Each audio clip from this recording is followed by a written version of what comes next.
Morning, Mo'ai ve'Rabotai. Be'ezrat Hashem, Mincha is going to be 7:40. Hayom Shiva Asar Yom LaOmer Shehem Shene Shavuot U'Shlosha Yamim. The learning is going to be Le'inui Nishmat Yosef ben Miriam. For further sponsorships, please contact Rabbi Babayev.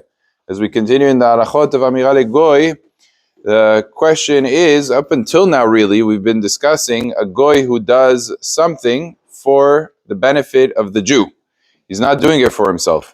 And since he's doing it for the Jew, let's say the example that Gemara uses, lights a candle for the Jew, so the Jew is not allowed to benefit from that candle since it was lit on Shabbat, even if he didn't ask him to do it for him. However, if the Goy is lighting it for the Goy, he's lighting it for himself. So the Goy did it for his own benefit. He wanted a candle to be lit. He wanted a light to be turned on because he needed it on. So he did it for himself. The Gemara says we don't prohibit the Jew from benefiting from that. And we're not concerned, because you might have said, well, if the Goy sees that the Jew is benefiting, maybe the next time he's going to do it for him. We're not concerned for that. The Goy turned it on, the Jew is allowed to benefit. Even if he sees that the Goy is about to turn off the light. He sees the Goy finished what he was doing, is about to turn off, and he holds him back. He says, no, stop.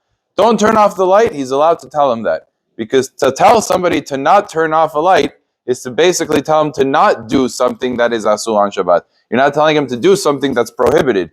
It's not the equivalent of saying to Goy to turn off a light. You're saying to not turn off a light.